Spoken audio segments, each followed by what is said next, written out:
नमस्कार दोस्तों, मैं आपका स्वागत करता हूं कहानी संसार के इस नए एपिसोड में।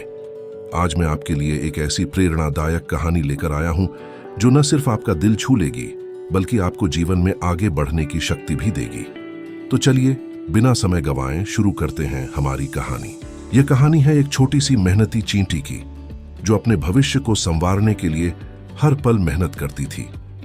एक तपती दोपहर जब सूरज आसमान से आग बरसा रहा था, चींटी अपने काम में मग्न थी। वह अपने घर के लिए खाना जमा कर रही थी ताकि आने वाली सर्दियों में उसे कोई तकलीफ न हो। उसी समय एक टिड्डा पास के पेड़ की छाया में आराम कर रहा था। टिड्डा अपनी मस्ती में मग्न था, गाने गा रहा था और जीवन का आनंद ले रहा था।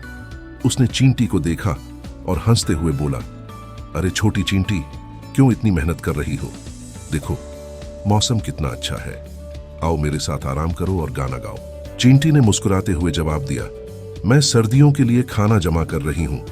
अभी मेहनत कर लेना जरूरी है क्योंकि जब ठंड आएगी तब बाहर निकलना मुश्किल होगा। टिड्डा चींटी की बात पर हंस पड़ा और बोला, तुम बेवजह परेशान हो रही हो, जिंदगी का मजा लो, बाद में देखा जाएगा। लेकिन चींटी बिना रुके अपने काम में लगी रही। दिन बीतते गए और मौसम बदल गया। ठंडी सर्दियां आ गईं, चारों ओर बर्फ जम गई और पेड़ों से पत्ते झड़ गए। टिड्डा, जिसने पूरे गर्मियों में मस्ती की थी, अब भूख और ठंड से तड़प रहा था। उसे खाने के लिए कुछ भी नहीं मिला।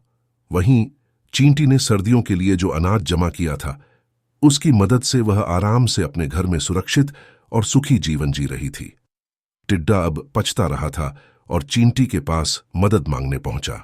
टिड्डे ने चींटी से कहा, काश मैंने भी तुम्हारी तरह मेहनत की होती। अब मुझे समझ में आया कि समय पर काम करना कितना जरूरी है। चींटी मुस्कुराई और बोली, यह सबक है कि मेहनत और दूरदर्शिता का कोई विकल्प नहीं। लेकिन याद रखो, कभी भी सीखने में देर नहीं होती। अगली बार से समय का महत्व समझना और मेहनत करना। दोस्तों, इस कहानी से हमें यह सीखने को मिलता है कि जो समय पर मेहनत करता है वही असली सफलता का हकदार होता है। जिंदगी में कोई भी परिस्थिति हो, हमें अपने लक्ष्य के प्रति समर्पित रहना चाहिए। तो दोस्तों, आज की यह कहानी यहीं खत्म होती है। उम्मीद है इससे आपको प्रेरणा मिली होगी और आपने भी कुछ नया सीखा होगा।